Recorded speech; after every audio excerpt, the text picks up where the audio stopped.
So this I was in the structure that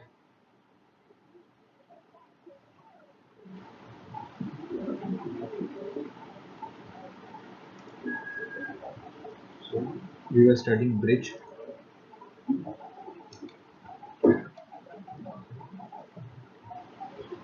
let me draw the structure of bridge.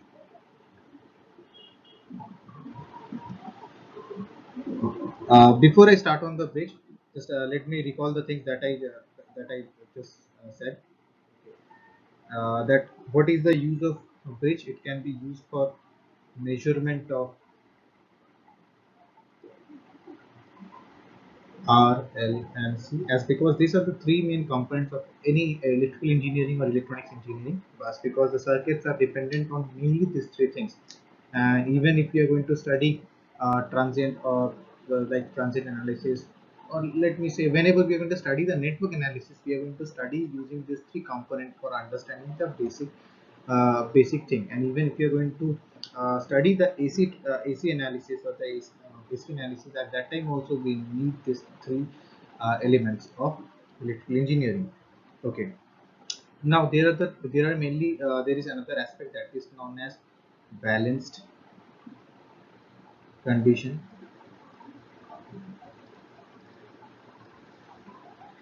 Just let me let me draw the bridge structure first.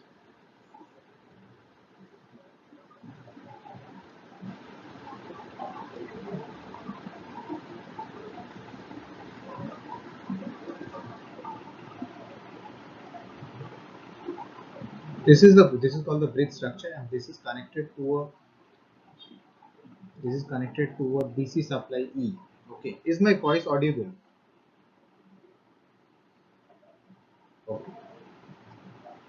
So this is the resistance, the value of the resistance, or not resistance specifically. Let me consider these are the few component with impedance Z1, and let it be impedance having Z2, and this is the element with impedance Z3, and this is the element with Z4. Okay. Now the current that is passing through this okay. Before that, let me just point this few materials. This gives C and D. How many branches are there? As I as I just told you few minutes earlier, there are four branches. Number of elements would be equal to number of branches.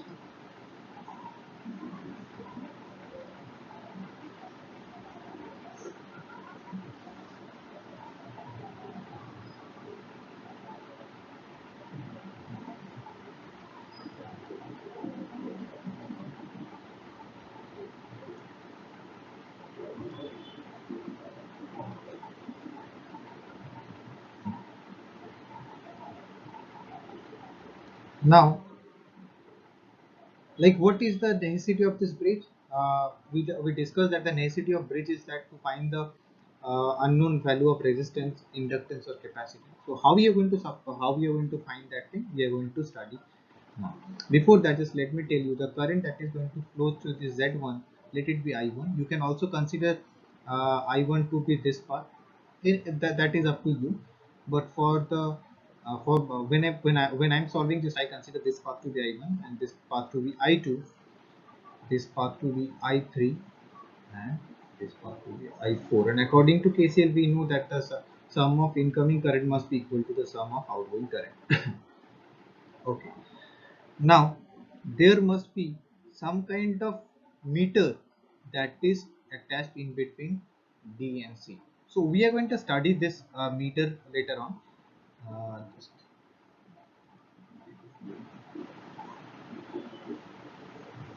So we are going to study this meter later on, but before that, let me give you a brief introduction. कि भैया ये balance condition. What is this balance condition? So when we are discussing about this balance condition, let me go to the next slide. When we are discussing about the balance condition.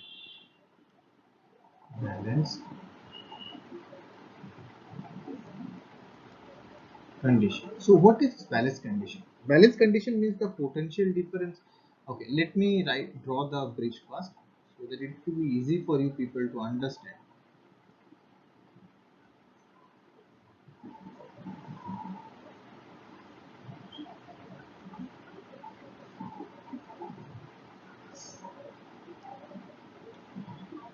Z1, Z2, Z3, let it be Z3, let it be Z4. Okay. So now I just said that this is the point C and this is the point D and this is A and this is B, and the supply is connected across point B and A. So when I say that the bridge is in balanced condition, means the potential difference across point D and C is zero. The potential difference across this point B, not B, C and D is zero. So what does this mean? What is the meaning of that thing? The meaning of that thing is that, right, the current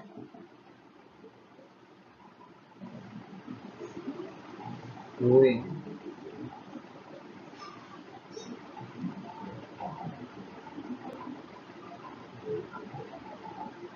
through point C and D is zero. Okay. Now the next thing is that we have understood that what is the meaning of that they are equipotential. We can also say that they are equipotential. Okay. Or we or let me write, or we can say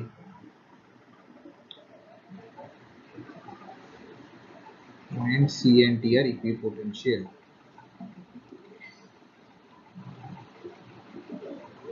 Point C and D are equipotential. So whenever we are going to say that point C and D are equipotential, that means if we are going to remove that particular branch, okay, even we can do that thing, or we can also short the branch. It really doesn't make any kind of sense. Okay, if we are going to remove the, we can just short circuit or we can open circuit the branch if it is said that it is equipotential.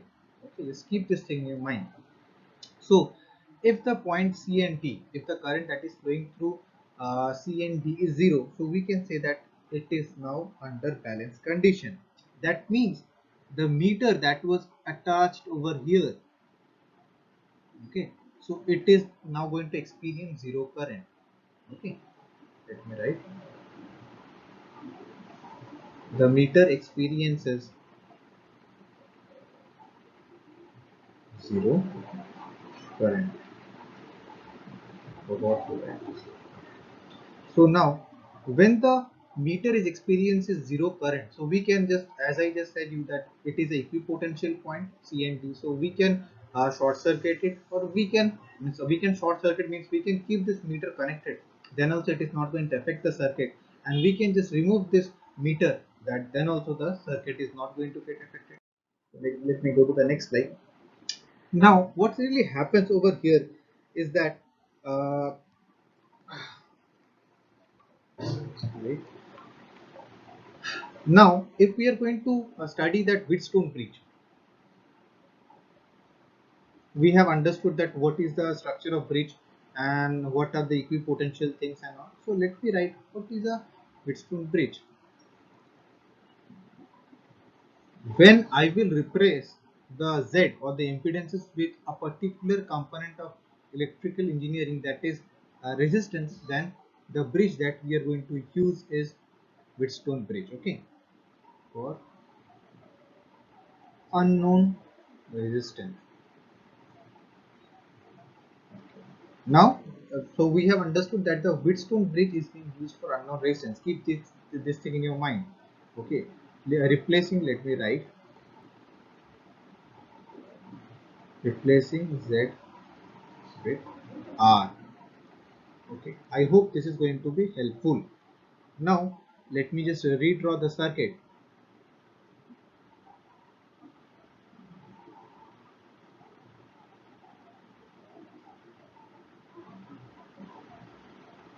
Okay.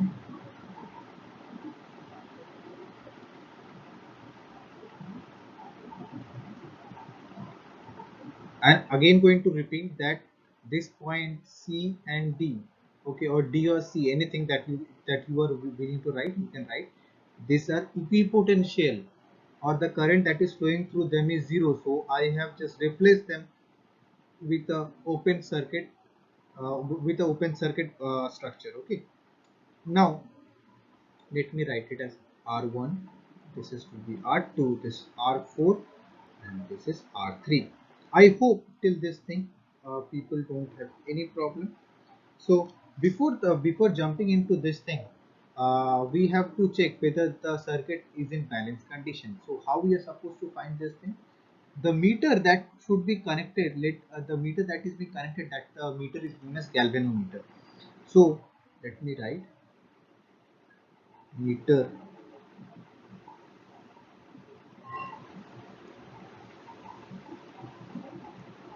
being used, galvanometer. So now people might ask me, so why galvanometer? Why not ammeter? There are few certain things. The current that is flowing is of very less amount. Okay, not less amount. The sensitive, obviously, we can say that the current that we are going to measure uh, uh, is of negligible amount.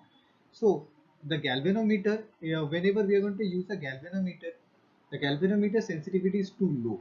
Okay, so when it is too low, we can say that the galvanometer can be used to understand or I must say that the sensitivity of the galvanometer is, I guess, it is quite high. Okay, so a certain change in the flow of current, this galvanometer can detect this thing. So when the galvanometer is going to detect that there is zero current, so obviously we can understand that it is in the balance condition. And now under balance condition, what we can say is that we can remove this point C and D, not this point C and D, the internal structure that has been connected this meter with this point C and D, we can replace it with a open circuit structure. Okay. Now, after removing this G, that's why I have just put it this dotted line to make you people understand that this is under balance condition. Okay, consideration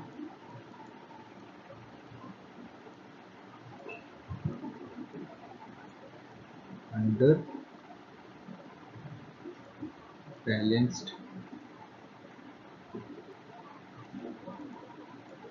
condition. Okay.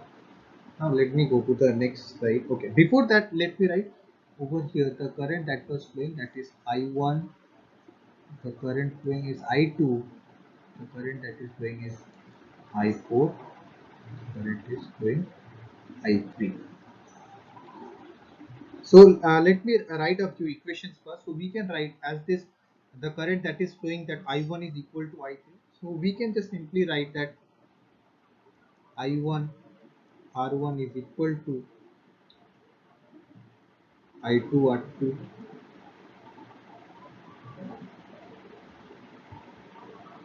We can write this thing, and the it's I2 R2. Okay, that's fine enough. I1 I3. We know that I1 I3, I1 is equal to I3.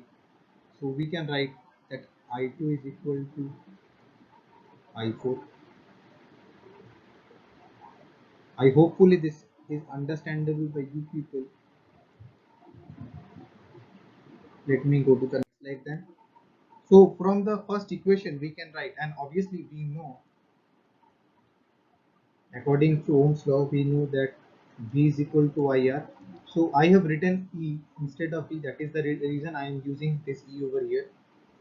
Or we can write that I1 is equal to E by R1 plus R3.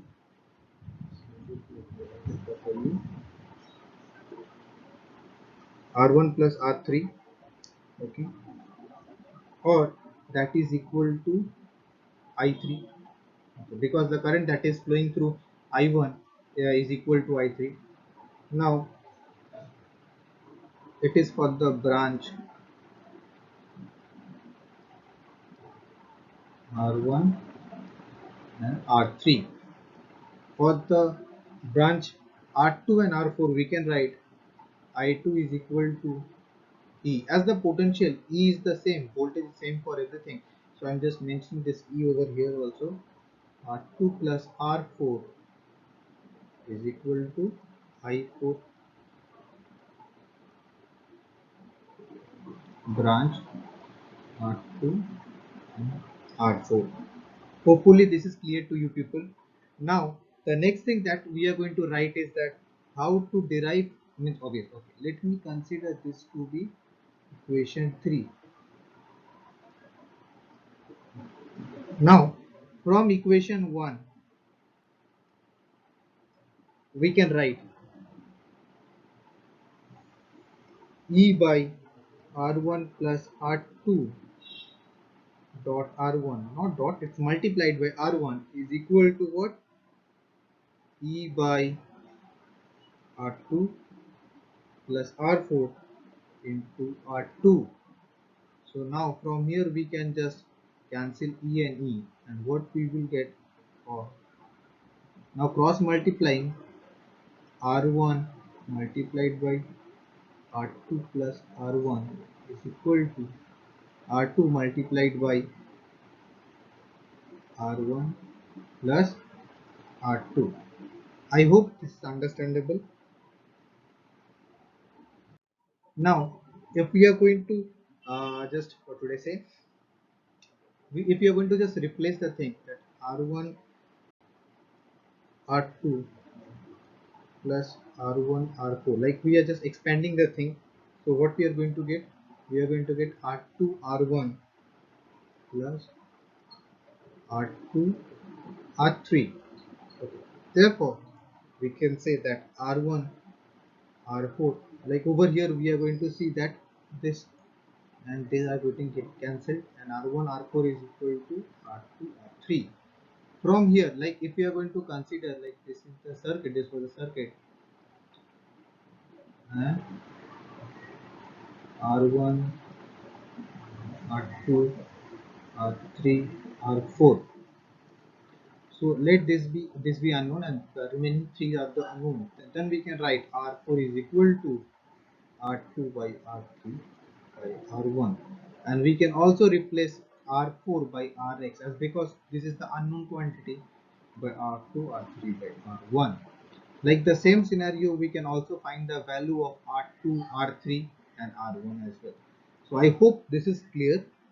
Okay, so this is the procedure for understanding the working of a Wheatstone bridge and to find the resistance of means the value of the unknown resistance. Okay.